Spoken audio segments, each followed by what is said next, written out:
I'm trying to coexist, exist. Yeah, I'm trying to coexist, exist. I'm trying to coexist.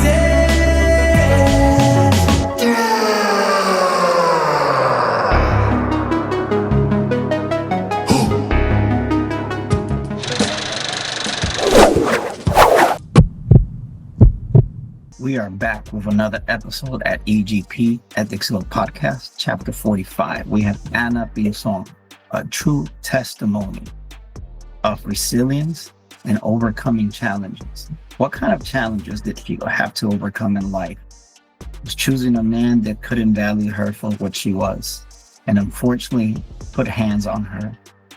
But not only was the physical damage, but also the psychological damage, the insults that came with it too, and making her feel that she wasn't worth. But then she found the courage through years of suffering to overcome that challenge and not only reform herself, revigorate herself, and also motivate herself to get out of the hole. Ana was able to rebuild her life, but she's now living the American dream, and everything is possible. And that's what you're going to listen today at EGP. Our goal is to provide mental health services through a pro bono program in Forging Champions. Help us get to that goal by subscribing. Your subscription can change somebody's life, but also can bring dignity and respect and healing to someone completely unknown. And let's explore those human experiences that can make a difference on the way you think, but also inspire you to look at things differently. Let's start. So she later told me, I'm going to leave. My mother came here to the United States when I was 18 years old. But you with that face and that how are you dressed? How can you tell me you don't have money to go to college? In 98. Ecuador went through a very, very bad economic problem. Why do they judge me by my face, by how I'm dressed? Yes, indeed, I had no money. So at a good time, I got one of the best grades and they admitted me with a scholarship. And I want to put a little emphasis on domestic violence. If you are suffering from domestic violence, the worst thing you can do is create without silence, because this kind of abuse is going to leave its marks. And not when later the blow came, the kick came, the black eye came, and one stays there. And when one stays with the person who hurts you, it is a bigger mistake than one, but one does not see it as a mistake. Was he going to change? Because one lived with that, suddenly saw that when he was in his childhood, I saw it as something normal. The first time I remember being denied my visa twice. What was one of your trigger points? For me, that stage of healing was very difficult because I didn't have a mother. My father lived far away. One is growing mentally, maturing mentally, and letting these types of things come into your life.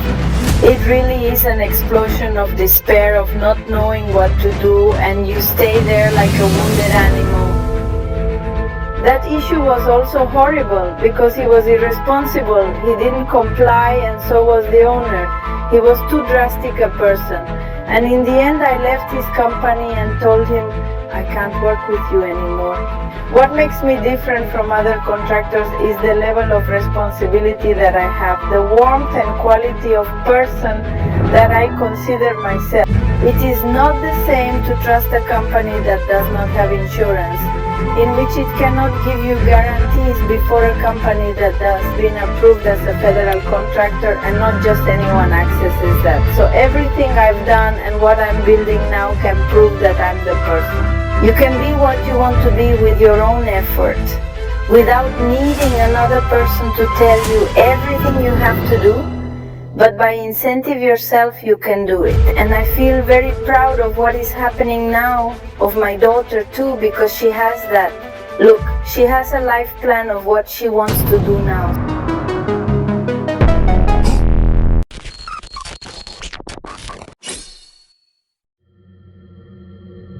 Welcome to the Ethics Law Podcast, where we explore human experiences. Today, what are we going to learn from Ana Pinzón, our guest? She comes from Ecuador. She's actually an auditor, accountant back in Ecuador with a master's degree. She left Ecuador to come and pursue the American dream, and she's living it today. Where does she work? She works in the construction industry where she owns her own company, renovating homes. And she's going to walk us through this journey. What are you going to gain from this episode? The ethics of being resilient and the results it brings. So stay tuned. We're going to have our guest, Ana Pinzón. Ana, thank you for having us in your office. And just tell us a little about yourself. Tell us a little about how this adventure of how did you start being an auditor? Because I understand that you started your career in Ecuador before you got here. Well, thank you very much. Thanks for having me here. Thank you very much for me. Whenever I arrive, I convert. My story is something very, very extraordinary. My heart doesn't move very much, like I started being an auditor. First of all, I am the daughter of immigrants. No. My mother came here to the United States when I was 18 years old. She left the country in 98. Ecuador went through a very, very bad economic problem. It was the transformation of the sucre into the dollar. So many of the companies closed that starting point. My mother had to take it to leave the country for the well-being of her children. No, in my case, I already had to go to university. And unfortunately, we did not have the financial resources to be able to cover those expenses at that time. Do I remember so clearly one day my mommy said to me, "Daughter, do you like those shoes?" Because obviously we didn't have the financial resources. So I told her, "Yes, Mommy, I love them. They were beautiful shoes that a girl had." Then he told me, "I'm going to buy you those shoes one day." So she later told me, "I'm going to leave." And I was staying with an aunt, wasn't I? And I remember one corner so clearly that she said goodbye because I couldn't go to Quito. I stayed in the city of La Tacunga, and she said goodbye to me, and she came when I was 18. So at that moment, I put myself in my mind, didn't I? And I said, well, my mother is making a tremendous effort because...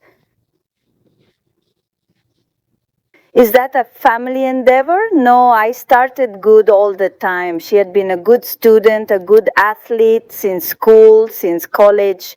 I graduated with honors and all that, and it was always on my mind to be a good professional. No, but there was a moment when I was a little afraid because there were no financial resources to be a professional for this. My mother has already come here to the United States. She has arrived. After 3 months, 3 sad months in which I didn't know where she was at that time, in 98 there was Hurricane Mitch in Guatemala, and where in the news it came out that they had found migrants and they couldn't identify them and that they were finding them out in mass graves, and I was barely 18 years old, right? So since I didn't know anything at that time, I was there for those 3 months that I remember so clearly that it was in October, that my mom left the country without knowing anything. I was just entering the university, but at that time, the Technical University of Cotopar, if I passed this entrance test, I studied a lot. I remember that I studied a lot and get one of the best grades from admission. I was admitted on a scholarship.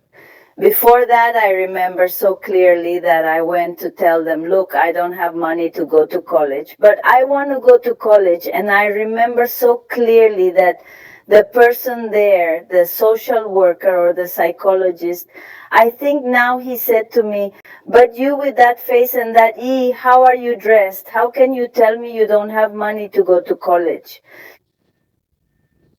From there, I kind of started changing my mind, didn't I? So I said, why do they judge me by my face, by how I'm dressed? Yes, indeed, I had no money. My mommy was not there. We had no money.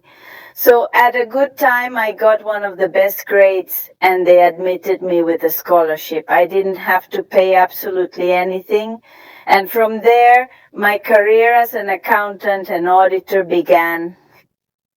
I never paid anything in college, never, because I was the best athlete, I was the best student, and I always had something in my head and in my heart that I had to study, not because my mommy was making an effort, working so that I have a future. So this is how my life began, don't you? And I was left alone at 18, and not only did I have to, then living that theme of me alone and my family? Unfortunately, no. I didn't have a very good relationship with the aunt I had stayed with. We had a little bit of controversy because I was a girl who was in adolescence. I was growing up. I wanted other things. I wanted to eat the world since I was little. That really was Ana Pinzón since she was little then. From there, I focused on not things, I want to be a professional. I didn't mind staying 3 or 4 in the morning. I would always want to do my best all the time. Besides, since I didn't have much money, resources were limited. So I had to keep up my grades to get the scholarships. So time did pass, and little by little, with the support of my mom, always, all the time that I live, thanking her all my life, and I will thank her all my life, and it is a delegate that she has left me, and it is the mark that she has left on me to be able to train my daughter too. So with that joint effort, she working here and I taking advantage of the study there, I managed to obtain the university degree of bachelor's degree in accounting and auditing after 4 years. There was a moment when I wanted to fade, I wanted to disappear, because a girl alone at 18 years old with a world outside of lions and tigers, no, where I could have chosen many paths. But the values that are instilled in one from a young age, and the strength that one imposed on him from a young age, is what it gave me. All that get ahead potato, right? So that's how I first obtained my first university degree, a bachelor's degree in accounting and auditing. Then I didn't want to continue studying. I majored in accounting and auditing at the same university because I had the possibility of doing it from them. They gave me scholarships because I was an honors graduate, top graduate, and all that was always in my head. I don't have to be the best, I have to be the best. But it cost me. It was good, hard. Sometimes I fought with my friends, with my classmates, because I was the typical nerd, although I don't look like it now, but I was the typical nerd. No, we can't run away because I have to do my homework, because I have a lot of responsibility on my shoulders of not disappointing the person, my mother, who was the one here. No, so always with me, that in my head. Then, well, I stayed and studied a little longer. I pursued a master's degree in accounting and auditing, but in that process I was pregnant with my daughter. I have a beautiful 15-year-old daughter now, and I was pregnant, no, then, but not for that, my mother. I already came here to the United States. The first time I remember being denied my visa twice, to come here to the United States for the 3rd time, when I was with my partner, my daughter's father. He was a soldier. So they already gave me the visa, but I had already traveled 1 year before. For a few years before, I had traveled alone. I was not pregnant yet, but through a student visa I studied English at a high school who helped me get all the papers out. It was a good process, a little complicated, but a lot of money and good. I saw my mommy after 10 years, then in 2010, in 2000, In 2008, I traveled here for the first time to the United States. I remember at that time, no. I was studying, my mommy told me, stay daughter, stay, but I don't know, it wasn't the time, I didn't make the right decision at that time, and I didn't stay here in the United States. because she said, Mommy, no, I want to study. I want to finish studying. That time I was studying for a master's degree. I want to study. And well, I stayed. I never thought about another future. And at that time I was also in love. In 2008, I first arrived in the US, but returned to Ecuador to complete my studies. I prioritized my education despite opportunities to stay. Than just living that experience. That experience is like that. Then after that, yes, I returned and started coming with my visa, which I then took out and came here every year. So that's how I got my college degrees, Juan del Sun. I find it very interesting. I'm going to explain to Kevin a summary of what you said. She's talking about like how she was able to get her master's in accounting, and how she became an auditor as well. And she had to go through all these tribulations in terms of like, unfortunately not having the resources, but because of her, she was very disciplined, but also she was the best student at the college. She was able to get scholarships, and she was an athlete as well. So I don't know if you have a question with regards of that, Kevin. Yeah, I know accounting could be very tedious, and school could be very tedious in itself. You have to have a lot of perseverance, resilience, and all that to push through, especially as an athlete too. I guess, what were those athletic traits that you brought into your disciplines in school and accounting? Because the tedious work, it's like a tedious training, Yeah, it definitely is. Yeah, definitely. So I love all the time, todo el tiempo me gustaba el deporte. So I play basketball, I play soccer. So since I was 13 years old, I started at 13 years old. So when I was in the school, that was awesome all the time, because that helped me to be a very disciplined person. After school, I am very, very young child. I was practicing ping pong in that time. Really? Ping pong.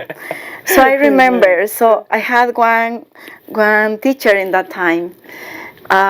She all the time trusted me. Oh my God. She says, you have to win ping pong. You come and we have to practice. Oh, I say, okay, let's just do it. Sí, empecé a practicar todo el tiempo ping pong at 12:30 p.m. every single day. So yes, so I had a champion in that time with all the schools en la provincia de Cotopaxi. Y gané. Fui la campeona de ping pong en ese año. I got to taste the championship. Yes, I get it. Yeah, It was very nice. But he was also an athlete. He did the long jump. I specialized in speed and engaged in multiple triathlons, pushing my limit. That it was everything, a whole one. mix. High heels. It was too. It was very funny because It was me. I was little. but he was jumping. Very high then. I was practicing all the time, all this sport. So When the championship of all schools came, I won. I was the high jump champion back then for a few years. I was a high jump champion at that time from triathlon to speed, and I was an excellent basketball player. I loved basketball, so when I started, now I'm making one.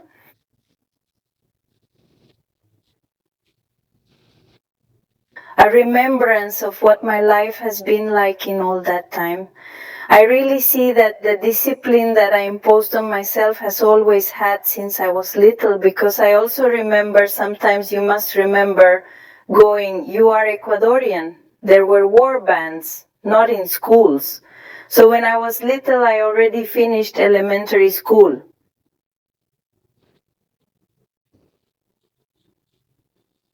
When I finished school and I played the lyre at school, I don't know if you know what the lyre is. Then he played the lyre. So when I went to school, I wanted to continue playing the lyre at school, but they didn't have a lyre for me because they already had their whole war band and I had just entered school then.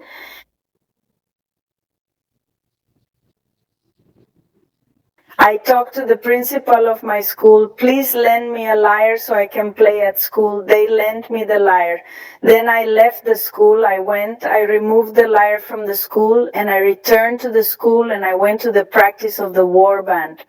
It was incredible because as I tell you, that's what I want to tell you, that all that discipline and that desire to do things have always been in my blood since I was little. And innate, because when I wanted to do something and wanted to achieve something, I always looked for resources and ways to solve something. It's not that I won't be able to do it, it's that how am I going to do it?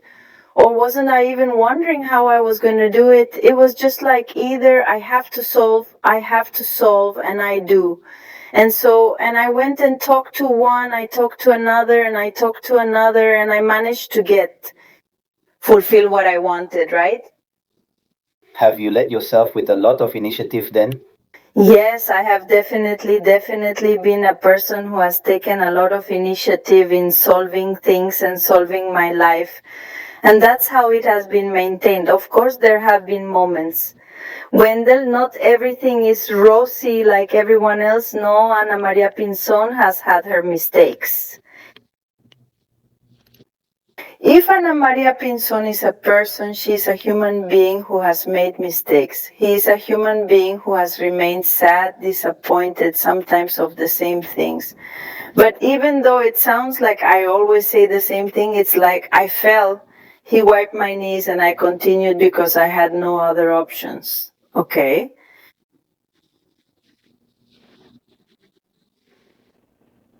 I could have taken other things. I've had many opportunities, maybe to get a better life, much more affluent, marry someone with money that is. It was very easy for me to have chosen someone that easy, but no, it wasn't that. I have always liked to express my desire to be productive throughout my life. Why? Because for me, that's my essence. Produce, be productive. Because I'm one of the people who doesn't expect me to be given everything if I'm not one of the people who trusts a lot in a team, in being a team to accomplish something. No, then, and that's what has kept me, and that's what keeps me here now. The same fact of being able to do my things for myself, the same fact of being able to say to my daughter, look, you can be what you want to be with your own effort, without needing another person to tell you everything you have to do, but by incentive yourself you can do it. And I feel very proud of what is happening now, of my daughter too, because she has that. Look, she has a life plan of what she wants to do now, so it gives me an impression at the same time. It makes me proud, a lot of pride. At the same time, I see there like a little Anita telling me, Mommy, I'm going to do this. I'm going to get the best grades. I have to do a double, something like that. Double me everything, and I want to do this. And he's studying Dutch. He stays until 11, 12 o'clock at night studying Dutch. I'm telling you, Amy, go now. You go to sleep, and she says, I'm not studying. Why? Because she's super focused that she wants to study at the university in Holland, that she wants to be an architect. And that fills me with a lot of satisfaction because I say, well, one leaves footprints, right? And I have someone behind me who's following. No. And that's what makes me so happy. Yeah, something you said very interesting was about not mistakes, and in error there is always the greatest learning. Logically, many questions, and what is the error? We are not interested in error because there are things that are reckless questions. I want to be more careful. What was your healing stage like during those mistakes you made? How did you heal? How could you develop? your teaching of creating self-reliance, especially in those moments where there seems to be no way out. Wonder, one of the biggest things I can tell you is that for me that stage of healing was very difficult because I didn't have a mother. My father lived far away.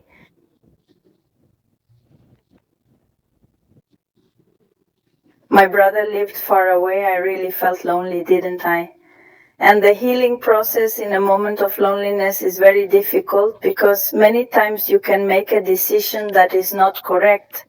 And all those experiences that I lived as a woman were very, very triggering within me.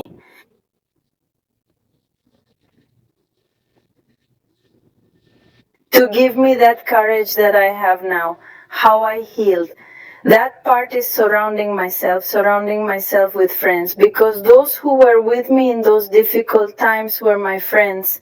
At that time I lived alone in my parents' house, there completely alone. I suffered blows, I suffered kicks. I don't want to say a victim of domestic violence, because many of the times saying victim is not appropriate, because I was a person who watched. I was a provincial woman, I was an innocent girl.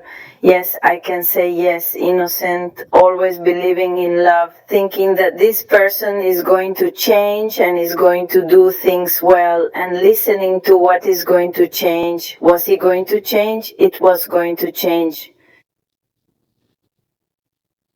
And not when later the blow came, the kick came, the black eye came, and one stays there. And when one stays with the person who hurts you, it is a bigger mistake than one, but one does not see it as a mistake. Why?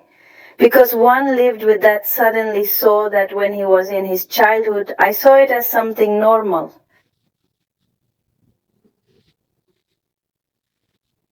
But then as you grow up and you mature, you realize that's definitely not for you. And the moment comes when you stop, when you fill yourself with courage. And that's what helped me when I was surrounded by people who gave me peace, who gave me calm, and who told me, no, that's not the way, and you don't deserve this, and you have to get out of there, and they helped me. That's where this healing process came to me. Because I was one of the people, and I think that here in the audience there are going to be many people, many women who are going to empathize with me in this situation. That a woman who is going through these moments thinks that she is the only one, and that there is no way out, and that she does not want to live there out of fear. I was afraid he'd kill me. This person told me, I'm going to kill you, not this person. In fact, this person shot me. This person was incredibly afraid of me, and I was with this person because I was afraid of him. So at the same time, I was a girl of 21 years old, 23, 32 years old, in which I was very young, good to have a person, and now one realizes that at that age,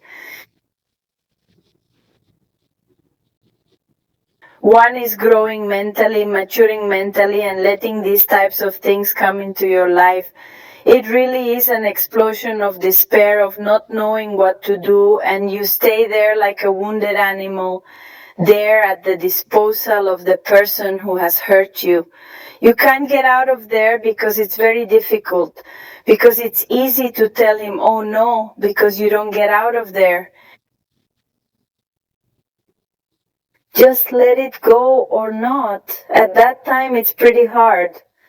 I didn't have family, I didn't have anyone. I didn't want to tell the rest of the people that I was suffering, that inside my house. I was very ashamed, of course, because no one knows what goes on inside your house, right? And we live in a society there in our country where it is very judgmental, not then extremely judgmental then.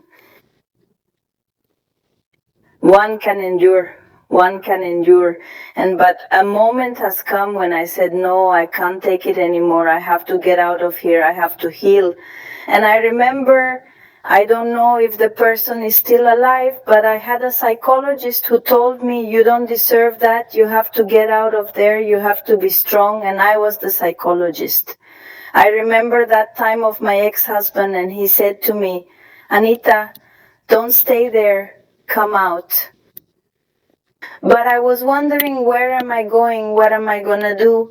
Sal, well then so many things have happened that they simply gave me that strength, and this person lived behind me, harassing me, looking for me horrible. No, but that's all you have to do to be able to have peace later. So I've already decided to get out of there and move on.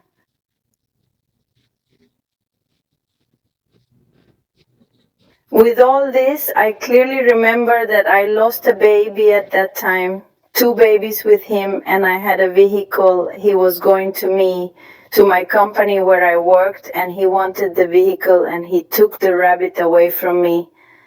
I don't know what it's called in English, and I couldn't drive the car, right? I mean, it was a fight, not a 22-year-old girl, 23 years old, fighting all this back then. And who were mine? My saviors, my friends, those who were around, because I surrounded myself with good friends, people who love me very much and who the audience is going to see, people who shook my hand.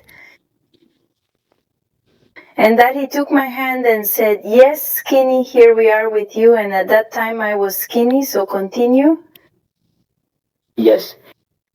So that over time, to the extent that I am now a woman, sometimes it's like I'm already extremely brave, and my husband sometimes complains to me, but that all those things, all those successes and mistakes, and as you say about that healing process, it's made me a completely different woman. Now, of course,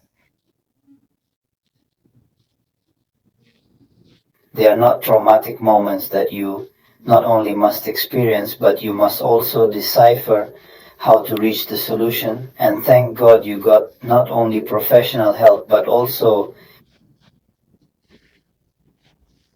you surrounded yourself with an environment where you also felt supported when you didn't feel internally supported by your partner. And I want to put a little emphasis on domestic violence. If you are suffering from domestic violence, the worst thing you can do is create without silence, because this kind of abuse is going to leave its marks, and the healing stage is much more difficult the more you save then. What can we do? We are listening to the experience of how she was able to overcome these hard moments, because unfortunately she went from love to fear, and it is something that is a very hard transition, because the other person may have narcissistic habits, not just dominate and use that benefit of love, and it builds something destructive. Please don't shut up. Talk to whoever it is, whatever it is. With the person you've never talked to before, but don't let this end. In many cases, they can culminate in suicides, they can culminate in him living an unwanted life. And no, it's not worth it. No, because in the end, you decide in the end which path to take. I'm going to explain to Kevin what he just said. Yes, he wants to have a question. So Kevin, she's talking like she lived domestic violence during her relationship, and it was very hard for her to get out of that environment because she was alone, she was young, and then and she had a good support in her friends until she saw a psychologist that also that helped her, with the mindset of like leave. And but even though after she left, her ex-husband threatened her, was harassing her all the time, and there was a instance where he even got a gun and pointed at her. So you can just imagine the traumatic event she went through. You have a question based on what she was talking. Yeah. What was your snapping point to be like, I have to get out? And because sometimes it's just the mind that could kill us, and just the overrolling of like, how it's I think the mind is more torturous sometimes than the actual events, and it's like a trigger point that just needs to happen just to get out of the situation. So what was one of your trigger points that may also help someone else recognize, like, if they're in a domestic abuse situation or a domestic violence situation, but they don't know it, but they're stuck in a loop saying, I can't get out, but I have to get out, but I can't get out, because that loop is so real, right? And it's like, it feels like you have nowhere to go, like all the doorways are frozen, right? But it's never frozen, and you know that now. Definitely. Yeah, but in the moment, it's like, oh, there's nowhere I could go. So what are some hope, or what's hope that you could give out to those individuals that might be going through a similar situation? So, how you say? We have in our minds that we can get out, that we want to get out. All the time, we wanna get out, but it's difficult. Difficult. Why? Because the scare is you don't know what is going on in the future. That you have to be a little like a, I don't know, sensible animalito, you know? Why? Because I start to see everything around me with that relationship. Everything. Because when you are scared, you can't see around what is going on. You just focus, you have to survive, you know? And in the time when I says, I gotta get out, I see everything around me. The love is gone, you know? The love is not exist anymore. It's definitely not exist anymore. So there are the scare. It's not the love, you know? When you're going through all of that, you will see that is the time you get out. When your vision, the fog, like, cleared. You're very clear. Your mind is clear right now. You check every single things. You check all your risks. Because in that time, I said, no, poor guy. So he just was drunk. So I had to forgive him.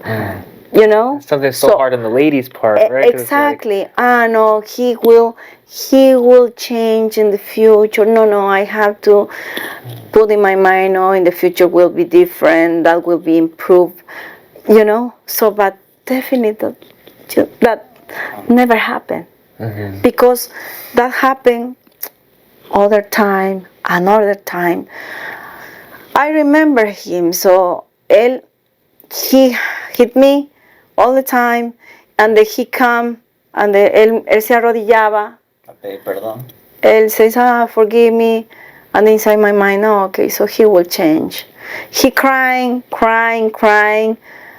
and then says, okay, so he will change. Okay, so another, you know. But finally, so he cheated me, of course. And I find him with his lover, and I say, I don't deserve this. I am very good woman. I am hard worker. Why? But I remember, I don't want to stay alone. That was another thing, because he was my partner.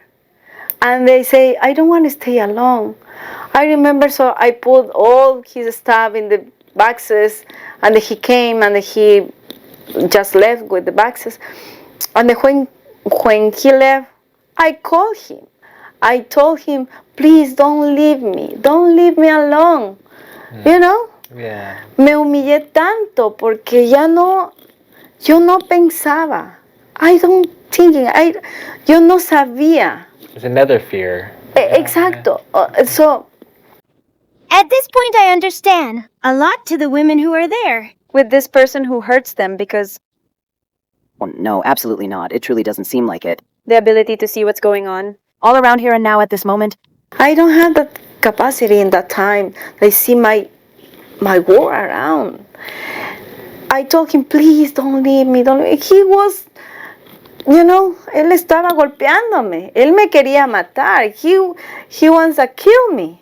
And they says, please don't leave me in that time. So after that, my first thing was God. Because, yo creo mucho. Yo creo mucho. Y yo recuerdo, I remember that night when I say, God, please help me.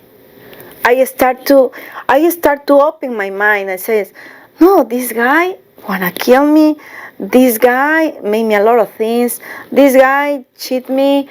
He is not responsible with me because I had to pay everything, every single bill. I don't have any economic thing with me, nothing. He was living in my house, my parents' house. He was living with my old furniture. He just came to my house, because I was very independent woman in that time. So he came to fiercely. Exactly. Yeah. He came to my house, and I opened my mind that night. I say, oh my God, what I am doing? I mean, what exactly am I doing right now? And where is this leading me? I am a woman who works. I am a woman who has my income. What do I need from him? I don't need nothing from him in that kind, right? So I don't love him anymore because sometimes we maybe get confused. Or maybe it's love, or maybe it's not. You don't know in that time. But that night I say, no, I don't love him anymore. The love is gone because that is not love. That is not true love. That is why the women sometimes says, no, he loved me, but he just made a mistake. No, that mistakes not exist. When someone hit you, when someone tell you a lot of things with his mouth, forget about it. When the respect is gone, that is not love. That is not love. And in that time I say, no, that is not love. So I say, okay, I had to leave my house. I had to go to the other place. I had to looking for another place, and I leave my house because he was living in the corner.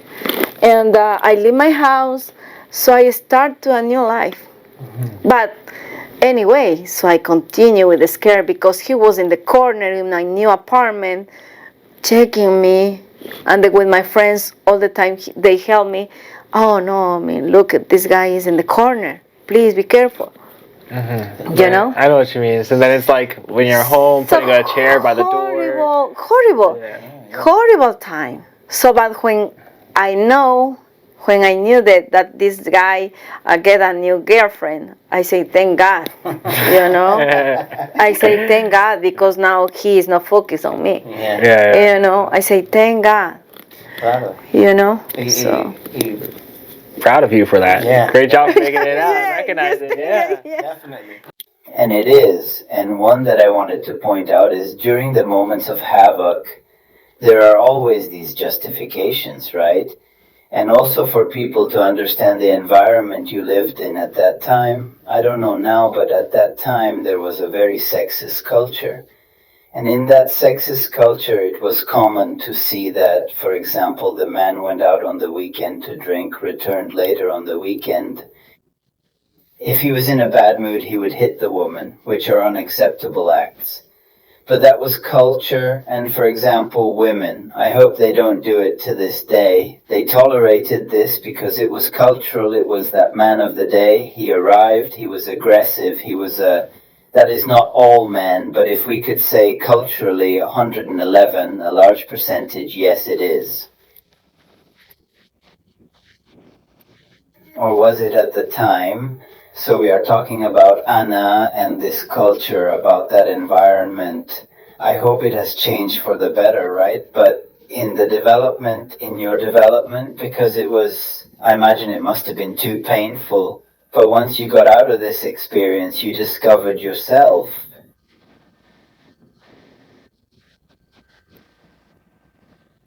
Vende. It was a stage where I first had to heal many things because I had a lot of pain inside, that they made me come out of my feelings that were not mine, not feelings like I want this guy to die. Something like that didn't hurt me that much. I lost 2 babies because of you, didn't I?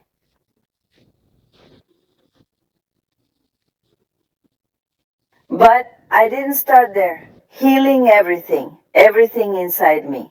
And then I already said, okay, that you are happy, right? Because he ever called me and said, look, you will be my whole life, my husband. But forgive me, I don't think you know it's be happy, just be happy. So that whole process, what was it that led me to see who I am? It wasn't really after that, because as you say, I lived in the middle of a sexist culture, right?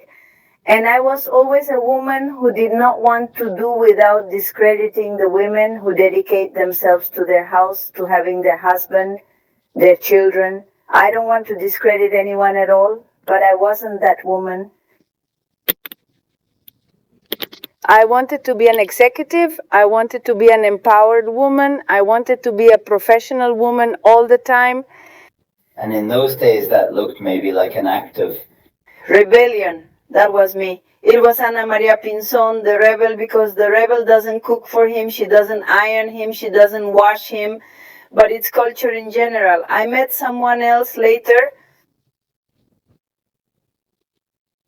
and some people who had that culture, was our culture really our roots that have kept the level of machismo, that a good woman, what is the woman who washes you, the woman who irons you, the woman who cooks for you, the woman who gives you the submissive woman, the one who, even if the husband hits and even if the husband kills, the husband is not an Ecuadorian saying. Exactly. That's what we have seen around us, our aunts, our families, our good women taking care of their. But Ana Pinzón wasn't that. She was Ana Pinzón. She was the wild wolf. She wanted to go out and eat all the boys there they wanted. You know what I mean? I wanted to go out and change that world, that paradigm where a woman could be a professional woman. She could be a woman who could, being who she is by herself, without asking her husband's permission, without asking him so she can grow. No, because I believe that in order to grow, you need to allow yourself, and if the person next to you supports you in that, that is the true partner, not the one who helps you grow. No, then. Of course, I stayed in the same culture. I saw all my friends. I had a group of friends where we talked, and I said, no, I'm not leaving. Shall we have a cup of coffee? No, I'm not leaving because I have to wash and cook for him, and my husband arrives and gets angry because I don't have the food ready anymore. No, and that happens. It's funny because even what you just said, we were talking about justification, because even in politics, I always remember he admitted he stole but justified it by claiming accomplishments. Achievements then, sure. There are cultural notifications. I see that from here. Perhaps a lot was developed in your leadership so that you can be the entrepreneurial leader that you are today. Now, when you got here, because we already see this whole transition that you went through, did you come here to America? Tell us a little about that one. Of that dynamic that you have to overcome yourself, but also to be an entrepreneur when you arrived here, that was the dream to fulfill. Well, my arrival here was a little rough too. Why? Because after all the successes and failures, I had great professional success. I accomplished my task. She was a professional, she was a senior official of Del. Where did I work in the public area in Ecuador? Where have I served you? Well, I worked at the Technical University of Cotopaxi as an accountant. From there, I started because people who had good grades were left as employees there. So I started there like warehouse assistant, accounting assistant, and all that. I walked over to the college accountant. After that, he left and worked at SPE, at the Armed Forces University too. Work in the postgraduate area, always in the financial administrative area. After SPE, I worked in UNAS. I worked in the Ecuadorian Training Service, CECAB. I was at one time as head of budget. I was also financial director. And my last position was as financial director of the Ministry of Foreign Affairs, where we managed and administered between 94 embassies and consulates around the world. A very nice experience for me, a completely different world, Ana. Sorry, I asked you. Sorry for the interruption. What? This is what happened in your last role because you already had a position where you had to perhaps manage more, lead projects, and teach and mentor these people who were things that you liked. And things that you don't like, because bureaucracy is also among, there are things that we don't like. What were those? Those things you like, you don't like them? In the last post, the things that I really liked is a topic of daily learning, not daily learning and not just from books or catalogs or anything, but from people. A learning where I can say if this person supports me and I can count on this group, this team. I loved working as a team. The team I had there was very, very, very solid, very good. And I loved it. I loved working. But unfortunately, he works a lot and neglected the issue of my daughter. Unfortunately, I was not careless, but rather I had to leave my daughter in the hands of someone else so that I could work. What I didn't like, obviously, was the public system of our country, the bureaucratic level. It is an Achilles heel issue, not the fact that I have now made reference to what I am experiencing here, not the bureaucratic issue, the issue of lack of resources also, that in many of us we have many projects, many things in which resources were needed, but unfortunately we could not do so because we are a country with a significant limitation of resources due to the level of corruption that this country has experienced. So basically, liking me performing as a professional, as a leader, like leading a financial department as it has been, I was in charge of approximately between 50 or 60 people, 90% women. It was a great challenge, Wendell. Working as a woman and with women, I must say, is difficult. Women are a little difficult. Many times, unfortunately, it is ugly to hear a woman say that it is difficult to work with another woman. But unfortunately, professional competition between women is very delicate. I gotta tell you.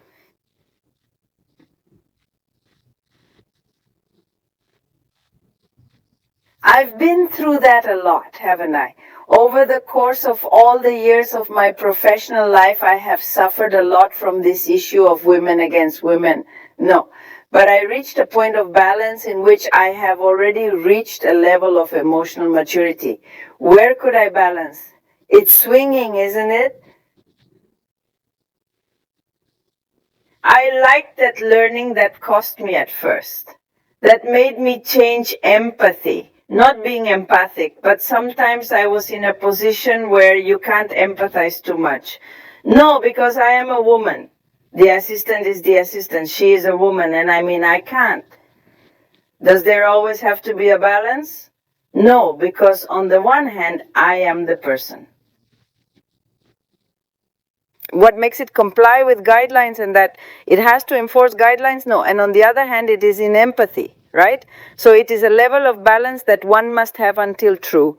No, and sometimes not playing with female hormones is a little complicated. Not that they fight with each other, that they don't look.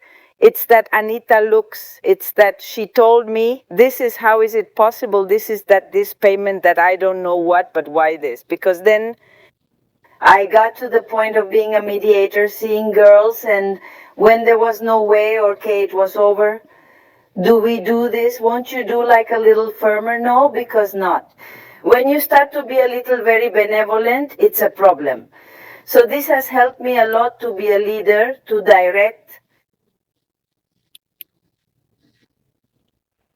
adequately to have balance, and many times I have also had to be firm, yes, because it is our turn. It is like with children, not one. You have to be benevolent for a while. If love and discipline, then there are times when that has touched them, but very satisfied. Why? Because I met a lot of people. I worked with a lot of people. I had a very good boss. Roxana Ceballos, the economist. Roxana sees herself as a mentor for me. A strong, complete, experienced woman who taught me many things, from whom I learned many things. No, then, and sometimes we also found ourselves how it is part of being professional and having your own criteria. That was what I was passionate about, and I am passionate about until now. That's what has given me a lot now. Personal growth? Well, because I have learned to be an empathetic, firm woman, but with an idea of successful balance. And I put that into practice too, even now in my marriage, in my partner, in my family, in my home. And I'm the one who puts the balance line. No, look, we can do this. No, then. And that's what it's done to me. Growing as a person and surrounding myself with people all my professional life. No, I can't tell you that everything has been rosy. Like everything. The professional part has also had its certain imbalances, but we have been able to manage them properly. Not with people around us who have been willing to solve things, with people around us who have been willing to do things in a correct way. Or Engel, because I'm going to tell you, the people who have worked with me and the people I have surrounded myself with, we have always worked with clean hands. Always, because for us, to me, no one can tell me Ana Maria Pinzón was a woman or a corrupt director, or that she received gifts, or that she received money, right? Your integrity always. My integrity. The person who knows Ana Maria Pinzón knows perfectly well that she is a person who has been very thorough and has been very, very honest in the things that have been given to me. To say, I'm going to give you the summary so that you can. So she's talking about before she came to the state, she held important leadership roles. The last one was at the ministry level in Ecuador, which is a government job. And she was the director there, overseeing like a lot of agencies and a lot of people, where she managed and she led with integrity, which is her number one motto. Mm-hmm. And also, she talks about how that has influenced her to be the leader she is today. She had a mentor, an economist, that obviously polished her, but also they had different criteria. But they were always able to find solutions within those criteria. So based on that, do you have a question for her? So there's, in math, what I like is different ways to get to 10. You can choose 5 plus 5, 7 plus 3, 6 plus 4. So it's like sticking to 10 was like the principles. And like, what do we bring up a lot, or what I like to bring up a lot in the podcast is I like to bring up principles a lot in there. And I heard that integrity was one of your biggest principles that you stood by.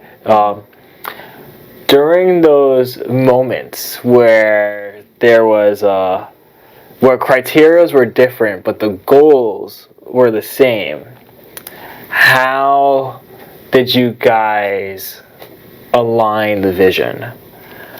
That's a good question. Mm-hmm. Very good question. Yes. Yeah. The thing is that yes, we have a common goals all the time, and that I was explaining him. So when you are professional, that don't mean that you had to be with the same thinking, you know. So if someone have a criteria, I have a criteria, we are different. But the thing is that la esencia, the sense is the communication. For example, in this case, so when my boss is not with me in the time, so if we are in the meeting, in the meeting, for example, she don't tell me, no, I not agree with you or something like that.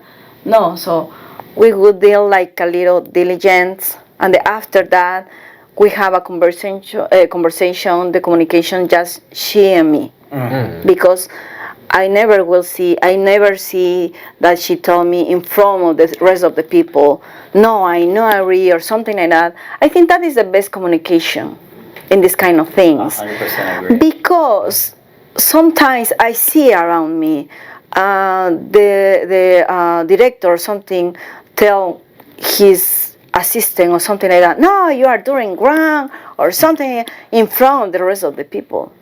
That is, for me, is not a leadership.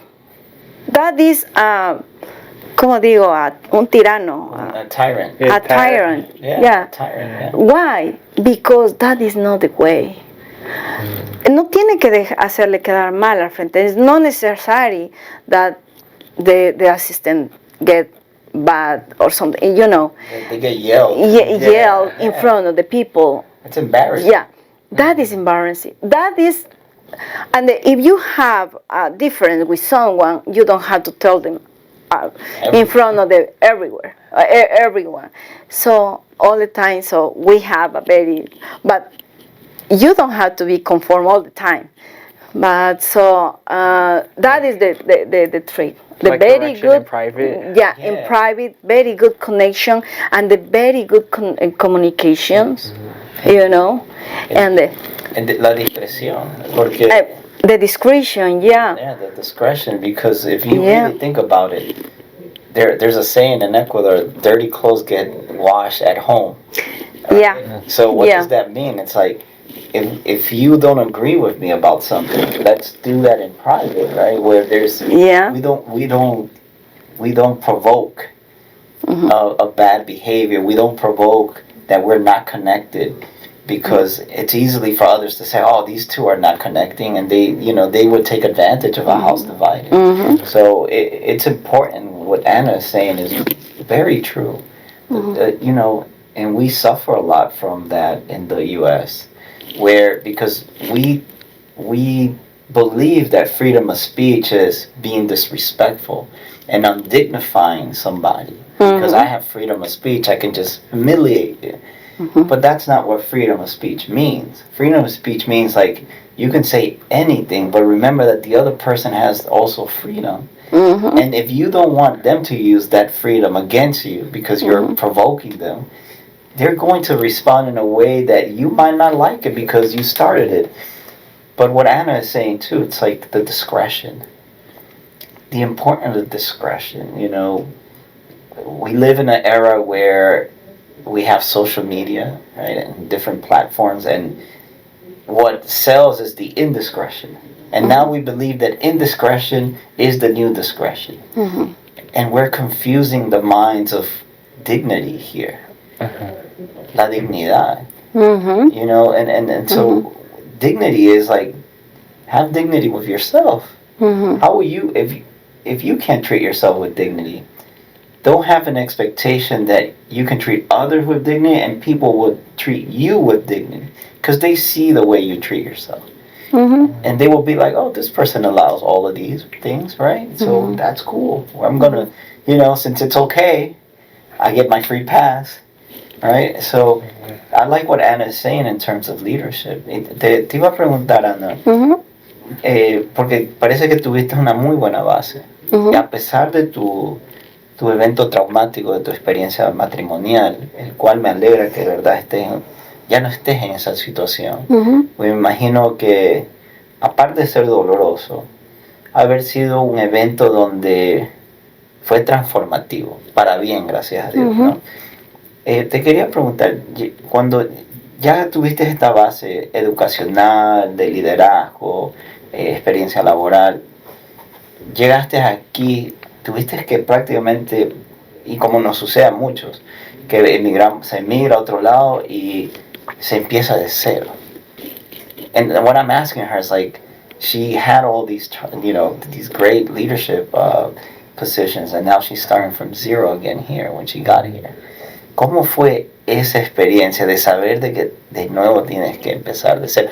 La ventaja que tenía es que lo que tú sabes, nadie te lo quita. Oh my God, that is another history.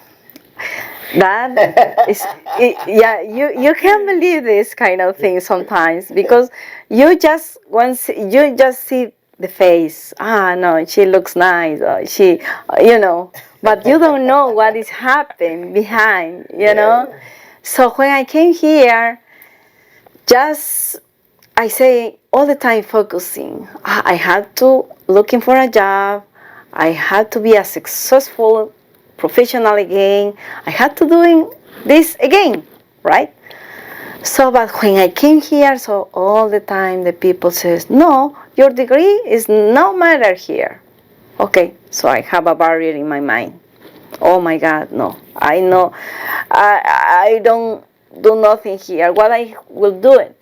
So I said to myself, either if I turn gray, if my studies are useless here, or I'm going to start sweeping, no, I have to do something. Well, I started looking. I got here. No one believed. My family didn't think. They didn't imagine that I was going to come, because it was overnight that I made the decision to come here. It was not a decision planned with a long time, with years. It was overnight, because I wasn't playing my mom role, and that made me desperate. My daughter was going through a theme that if she had all the comforts, she had everything, but she didn't have her mother present, and neither did her father. At that time, he was not present. Or they had their mother working all the time, and she stayed with the service person who helped her to take care of her. So when I came here, my goal was to have time for my daughter. No, but it wasn't like that either. I didn't achieve it. I didn't achieve the goal that I have to. Looking for a time for my daughter. So, but that was my goal. But I can't do it. So I started looking, didn't I? Obviously not. That's like what we said in Ecuador. A woman battery's there, you have to start looking. So, well, I started looking for the friend, mommy's friend, who I don't know what, who I don't know how much, who we have to look for here. Where should I start looking? Until a person appeared and told me, look, I have a friend who needs someone to help her in her parcel delivery place, or K. I don't care. I'm going to work. It's my first job in the United States in March. Not in March, April 1000 of 2019. I was super happy, content. I went to the interview. But before that, they already told me, no, your title is useless here. Here it doesn't matter the experience you have had in Ecuador. Here it doesn't matter anything. You are one like the rest. I already got that in my head. You don't have to start from scratch. No, but I always don't, the rebellious Ana Pinzón, but why do I have to start from scratch if I can do this, I can do the other? Because also, well, I went to the interview for the EL, my first job in the United States, an Ecuadorian lady who had a shipping store, no, perfect, no. And to the super ladies, not there. I have my companies, my store in the UK, how good? No, I went then. How much are you going to pay me? He's going to pay you $100 a day? You have to work from 9 o'clock in the morning until 8 o'clock at night, $100 a day. Well, I told Mom but what if you are one? But no, I'm going to work because it's my first job in the United States and I don't care. Or when I started working, I didn't arrive at the place.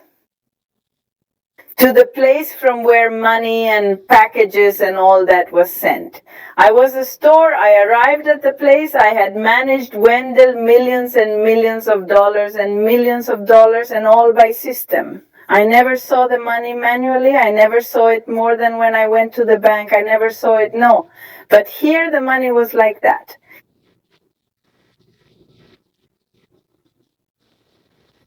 And it was time to count the money. 3,000 shipments. All that, and at the same time it scared me because I saw that form of service in a bank, not in Ecuador, and the bank that had its vaults, its chambers, and had everything, no. So I arrived at this store and I told him, but there is no camera here, something can't be stolen. No, nothing happens here. Okay, well, good for 3 days. I worked for 3 days to tell you that I started here. And the people you see me not super charismatic. My first job, yes, look what I helped him and this other one. And they were leaving me extra money. So they called me a tip. And I did. Well, thank you. And I didn't even know what a tip was. I didn't know the tip was for me.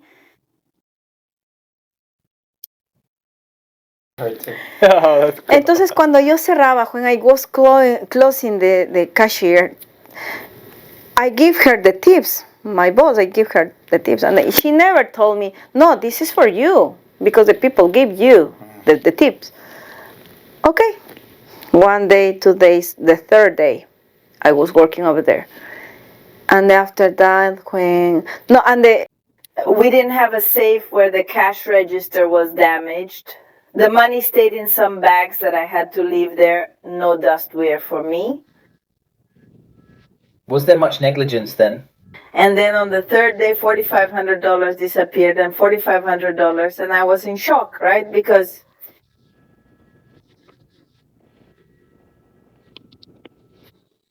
and I said, what happened to this? No, then I called him on the phone. Look, I miss you. They robbed me. I don't know who robbed me. Someone robbed me. Call the police because they want me to be checked and I don't have anything anymore. Not super stressed and when these people came, she and her husband, and we can't call the police because they are going to return you to your country. No, we can't. We can't call the police. They're going to send you back to your country. But now and this where and who stole it, how and not, we're going to check. Let's see. And I don't know how strange it is. Well, it happened. I was crying. I was counting and counting the money. And that money didn't appear. It arrived at 1 o'clock in the morning. I was crying. I cried in my life that had happened to me. This is not because. Imagine if he gave the tips that I didn't know they were. For me, I didn't sell him a pacifier because there was like a store and everything I did for him in a very nice spring shit. I was a professional. So they weren't taught. Then the husband came and told me and said, you were in charge of this store, so you have to stay working here until you pay us what was lost.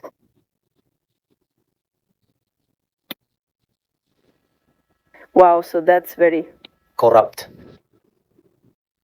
And I said, well, then the Lord left. She stayed and said, I cried. And to top it off, my daughter had an accident. She broke her arm. So she said to me, you know what? We're going to do an activity. We're going to sell tickets and we're going to get that money back. We can even help you with your daughter.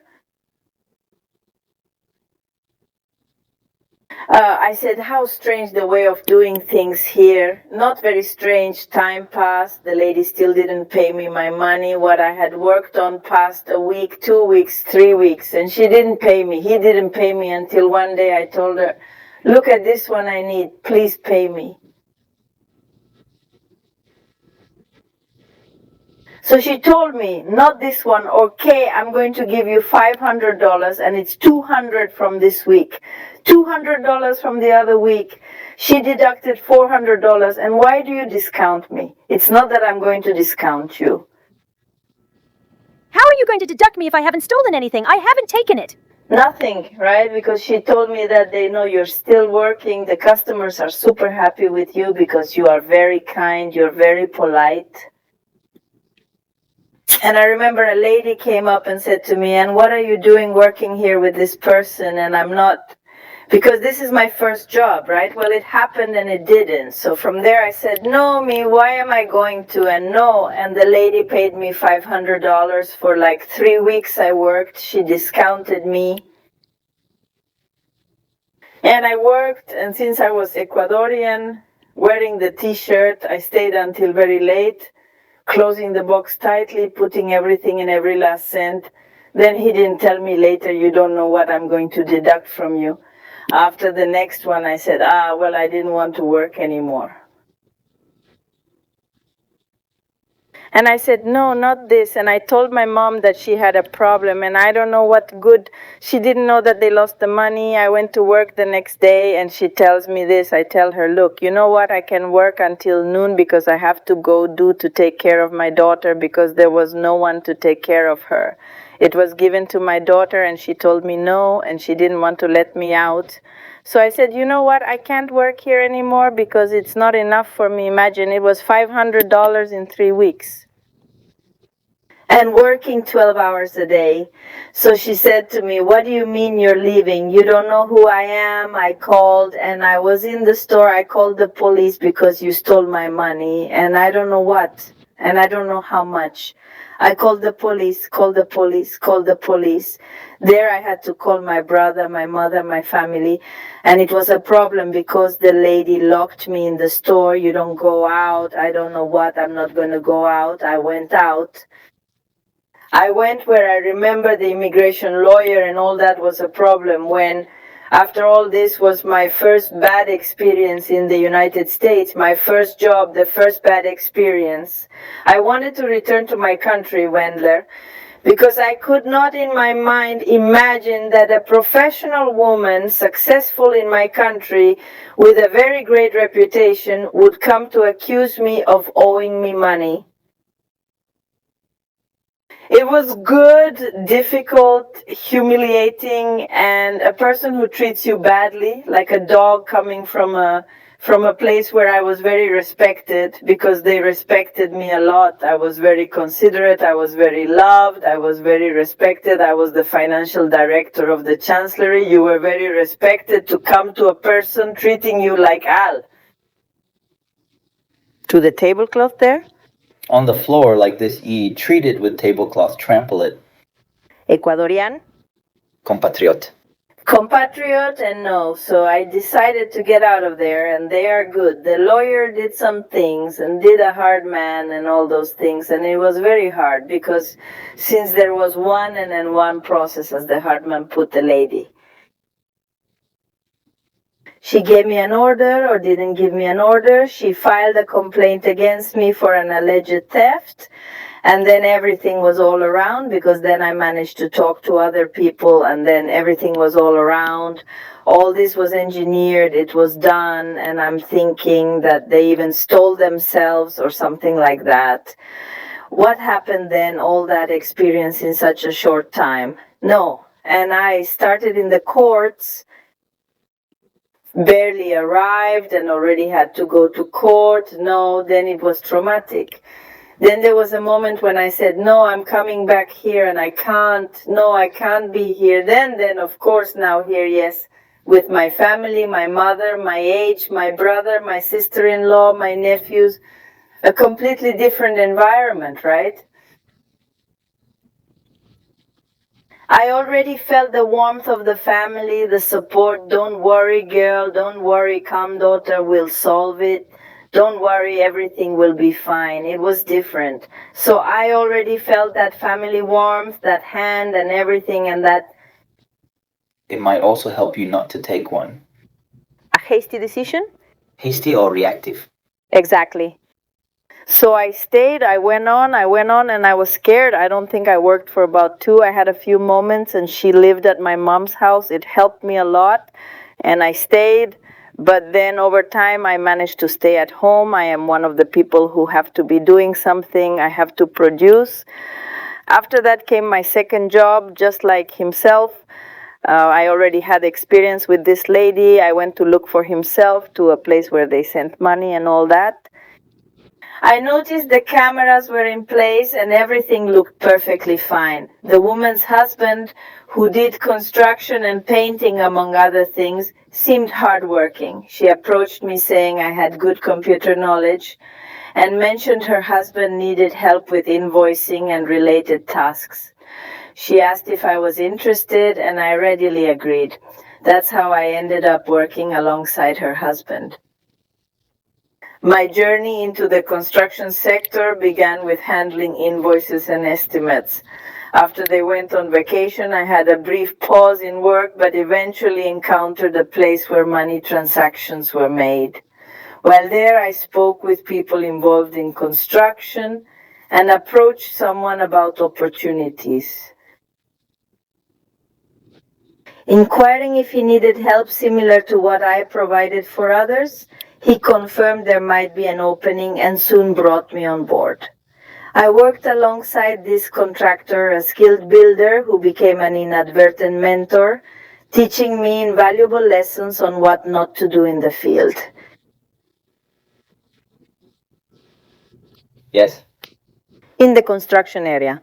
She's saying that when she got in, like she had a bad experience working for somebody, and that experience led her into doing invoices when she worked at her second job, doing invoices for a construction company. And then she's saying that the person that introduced her more into construction was the professor or the mentor of what not to do. Yes. Really? That's hilarious. Yeah. Did you learn from like the mistakes, or you just learn from like? Definitely. I learned about his mistakes all the time. It was just like bad example. Bad, completely bad example. And you know what? So that is the word. Well, but how did you figure out he was a bad example? Based off your criteria, right? Of course. So, and your criteria that you built within the other leadership roles that you were in? Yeah, it was a bad example. Why? Because I am a very honest person, so I know what is good and what is wrong. Yeah. So if a contractor, for example, told you, no, you have to ask to the owner that you will use this material and then you have to buy this material in Home Depot, and but he don't use that material. After that, the owner give him the material, and he go to the Home Depot and he return that material with a store credit. I say, no way, that is wrong. Yeah. Yeah, that is wrong. He's making a profit out of somebody else's pocket. Yeah. So, one thing. Another thing, he doesn't pay his employees every single week. He just says, because I help him to charge the owners, to do the invoices. I know he has money, he had money, and then he told the guys, no, I don't have the money because the owner doesn't pay me. So unethical distribution. Horrible. For example, he take a subcontractor. The subcontractor do all the electrical job. And after that, when he came and he said, please pay me, and then he says, no, I don't have money, for example. And that kind of plays, the games, he played with the people. Yeah. And that horrible thing. Yeah, he played with people's needs. Exactly. Yeah. So that means in that time I say, why he is doing this kind of things? Yeah. Because that is not with my ethics thing, so because so all the time, so if someone is working for you, you have to pay him on time because he is doing a sacrifice for his family or for their family, so the thing is that if you don't understand and you cannot empathize with the rest of the people, what are you doing for yourself? So you can say, oh, I am a very good person, I am a successful contractor, if I have a line behind me to tell me pay me, please, because I work for you. No, Yeah. that is a not success. You know? Lazy bosses. Yeah, that's unsuccessful. Exactly so. Well, I wanted to ask you something very specific because we want to touch on this topic in the area of construction. The feminine side is not common. I want you to tell me a little about that experience of your figure as the leader in an environment dominated by masculinity. How did you deal with that?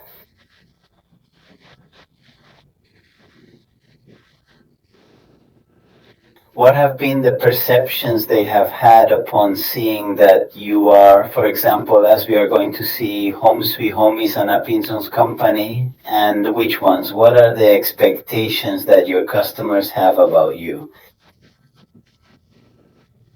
Look, Wendell, this issue of feminism and machismo is very marked in this society. In my society, in ours, in our country, in this country and everywhere. Why? Because unfortunately women see us as little dolls. Not that Barbies only have to do things. No, because we do our nails, because we do our hair, we look very pretty and everything, and we have to do girl things. No, but when I came to this country and when I understood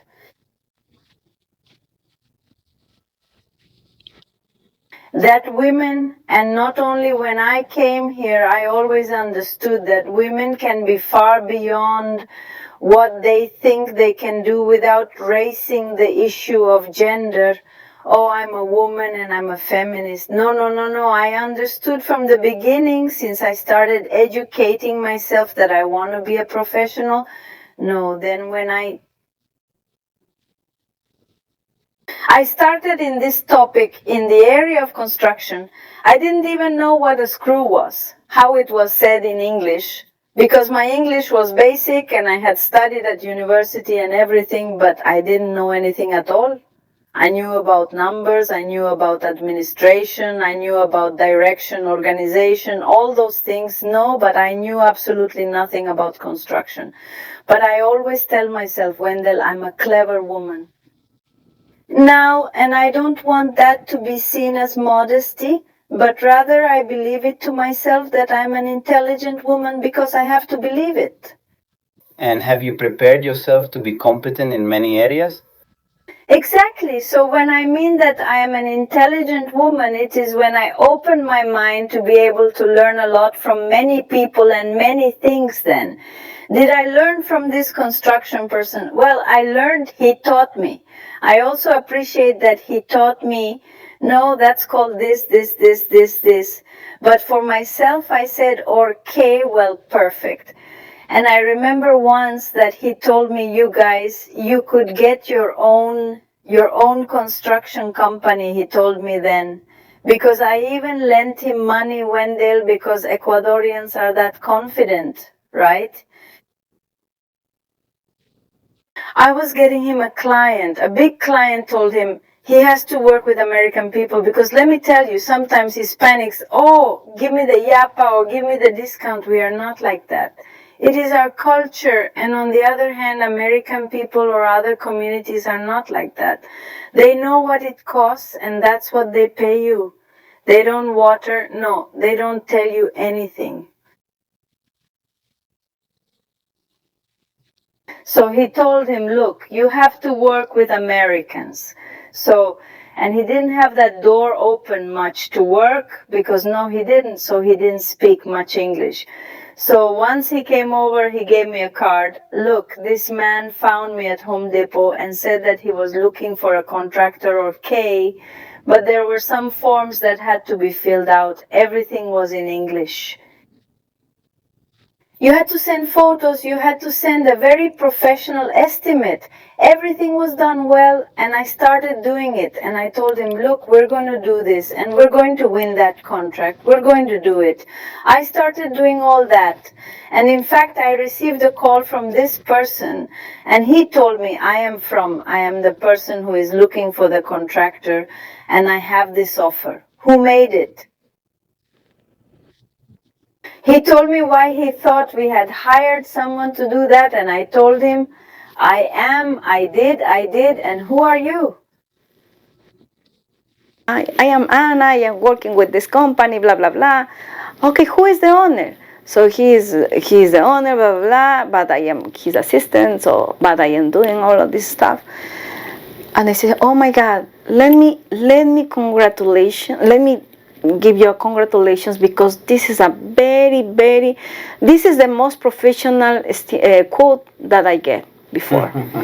I say, thank God, and he says, let me tell you something, you win the project. Chua oi. It was a $230,000 project, and I tell you, we won from the project. He was super happy, not because he knew how to do the job. No, he knew he had the workers and everything, but the administrative part knew absolutely nothing. So what happened now? I had contact with this person directly because he communicated with me to do this project. But what was the big problem there? This person took the money, spent it. I mean, he was irresponsible. It was irresponsible. You received the money, you spent it on other things, and you didn't do the project. And that project was under my responsibility. It wasn't my face that was there. So, well, little by little, well, we've done it. I'll lend you money, go buy the materials. Buy that, let's finish, let's do this. And I already knew, no, we have to do this, your contractor, all this finally with money borrowed from me to my former boss. We finished the project. The renovation turned out very nice, everything good. The owner of the house is very happy. Then, Ana, please send me the cabbage for the second house. I have already sent the cabbage for the second house. Ana, you have the project, and so on. I didn't start with this person. You, when the project, okay, you have the project so perfect, give a very good 4, right? So we started like that, and then I was very responsible then. In the end, I had to end up giving my money from my savings so that he could finish the projects when he finally went on his trips and everything went wrong in a project. I did things that I didn't do well. I put the panels, for example, electrical ones, and then they sent someone to remove the breakers because the breakers are very expensive and they put the cheap breakers when they pass the inspections. So that sort of thing. They weren't with me because I'm not like that. So the one who told me, he told me, look, oh no, there's no way to tell you anything you can because you're not one of those people. So I said, no, I can't be here anymore. I can't be a part of this. Home was born. Sweet Home at the 2020 Home Sweet Home construction service in 2020, pero I was still working with him because he said to me, can you fix a bathroom around here? He's making his money, he told me, but I never used it to the company. In 2020, I only opened it because in addition to the pandemic, we locked ourselves in and I got very sick. In 2021, half COVID, that took me to intensive care. So all that year, I couldn't do anything. I continued to work little by little with him. I worked little in the administrative area, all that. But the day arrived on the 22nd, we were already going for the third project with this person, with the American, the third project. But he did it practically alone because I was already very sick and it fits and it looked bad. The owner called me and said, no, look, they didn't do this. And I was like, I'm so sorry, I'm sick, right? But in the end, the projects were finished. When the time came when he owed me a lot of money, he no longer paid me my weeks. I was already working because I was at home. He didn't pay me. He left me living with money, $40,000. He got me into a huge problem with one of his clients. They included me in a lawsuit like me as secretary that I had nothing to do with it. That issue was also horrible because he was irresponsible. He didn't comply and so was the owner. He was too drastic a person. And in the end, I left his company and told him, I can't work with you anymore. He owes me money. I'm in tremendous trouble. He doesn't pay me my weeks. He doesn't pay me my salary. So I had to go out and look elsewhere. So good. The American called me on the phone and said, Ana, where are you? Because you're not in the group anymore. I don't answer him anymore. I say, excuse me, because I don't work with this company anymore, and you are the client of that company. So he tells me, no, I'm not their client. I'm your client, he tells me, and I have a house in Plenty. And he tells me, and now what are you going to do? Tell me, what about you? What are you doing? What do I tell him? Look, I opened a company in 2020, so I'm going to dedicate myself to renovating, to doing construction. But I'm a little afraid. I tell him I have to go look for the clients. He told me, Ana, you have that house is yours, he told me. But for that, we had already left with this other man to see that house that was already coming in months. So he didn't tell me, I want to work with you because I've been working only with you. Well, then what happened? UI effect, I went to see the house. I did. I already looked for people for this. There were boys who didn't pay him. They didn't pay them and they knew me. Sometimes I pay them with my money because seeing people who have children, families, and who are waiting for their check every week, I am a mother. So I told them, I lent you the money. No, look, don't worry, I'll pay you. And the other Mr. Campante in the discos, in the go-go's, in those things, no, then that happened. And in the end, he gave me the Plainfield project, but this man went and flooded me. My project flooded my house. He left and cut me off. Loss. The peeps on the third floor and the house in that project was flooded. On my first project, I made $200 because I had to change absolutely everything, didn't I? So this is how Ana Maria already started in construction. And you know what? That gave me more character to get in, didn't it?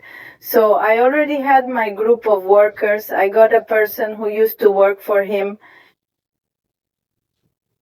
that he didn't pay him, that they ended up getting angry when he stopped working, and he stopped working. He called me a long time ago. He told me, Ana, I found out that you have your construction company. Do you need workers? I do. Yes, of course I need. And he came to work with me. And to this day, he is mine, my worker. One question, why? Kevin has to do something for his time.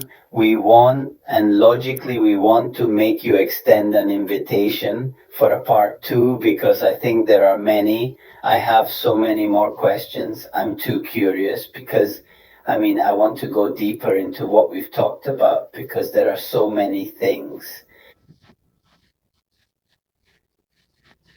Are there points where you've been put in a hole but you've come back out? And I want to also analyze not only this life story that you have, but also analyze the psychological part of how you thought and how you arrived, but to be able to combine this part of today, like what makes you different from other contractors and where can they locate you?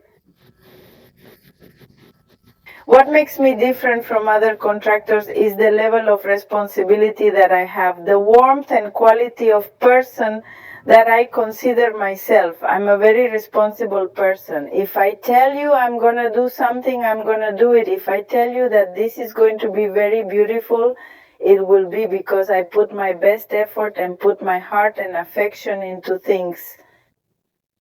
And a completely different vision. It's a woman's eye. Because a woman is like more detail-oriented, more sensitive kind of things.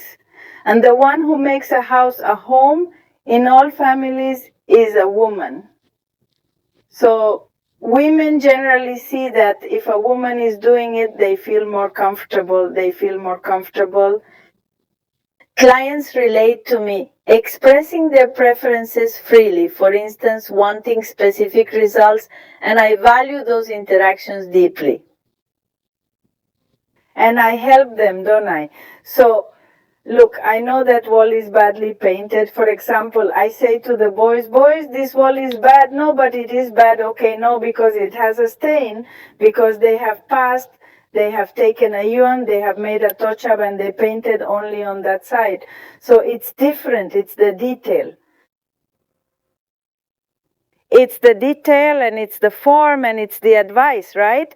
Look how this kitchen would look on you. Look perfect. In the kitchen, we can vote on that wall, obviously with the one he says. And we have to talk to the architect, the engineer, if we can vote and make an open concept with an island in the middle, some blue cabinets with gold color, no things like that, which many of the contractors don't tell you here. The contractor, oh, they don't want to fix the bathroom, and what am I going to put this on? Or Kai, how do you want this? No, I don't. Look, this could look really cute. There are some vanities, look at you, this and that kind of thing. Yes, is the way of dealing with clients, with men, with women, with the owners of houses. I have an ability to connect with them. And above all, have constant communication with them, because many of the contractors take the money. Sometimes they leave. I don't have a company that's very, very, very solvent with insurance. Does your insurance have works come liability? Everything has all the insurance, it's covered. It is not the same to trust a company that does not have insurance, in which it cannot give you guarantees before a company that does. Well organized in every way. Look, I have been approved. I already have certifications like Minority Small Business. I have certification from the SVA. I have been approved as a federal contractor, and not just anyone accesses that. So everything I've done and what I'm building now can prove that I'm the person. Correct to handle your construction project, to make your house cute, to build your dreams, to make your dreams come true. That's absolutely correct. What I see here is that the audience watching this podcast should first consider whether they want a follow-up episode featuring Ana Pinzón. As for me, I certainly do. Unfortunately, due to time constraints, we need to move on to other matters. We are left with numerous unanswered questions, but I can assure you that Home Sweet Home is far more than just a company.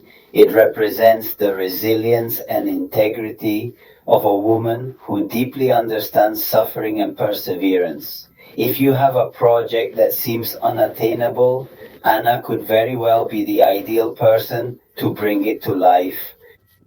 Of construction, not only of a wall of a home, but also of life, because what Ana puts is not only the love she has for what she builds, but also the manifestation of what she truly wants to build, which is that you have a happy life in peace through the service she provides. Then we are going to leave all the data of the information about your company with your child in our descriptions, and write to us. Let us know if you want a part 2. Are we going to put her in the underpack, as she says?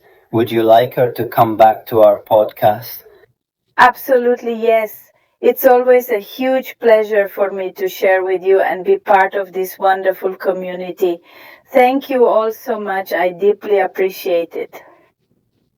And I'm very open, because I think there's no better way to learn than to see other experiences and learn from other people's experiences. And believe me, I have a lot of experiences to share. We absolutely must continue. This concludes part 1 with Ana Maria Pinzón, proud owner of Home Sweet Home Kevin. Thank you so much. Thank you for, always giving us your best version every single time. Thank you. Ethics Guild Podcast is Kevin and I, and we love bringing and exploring human experiences. So stay tuned until next episode. Don't forget to comment and subscribe. And if you want to be a guest, all you have to do is comment and talk about what you want to talk. And we'll see you soon. Thank you. Thank you. Thank you. help us continue to embrace these human experiences and explore more about ourselves and others by just subscribing. You know, if you like our content, definitely like, comment, share it. But also, if you want to be part of our podcast, all you have to do is leave a comment and tell us what you want to talk about.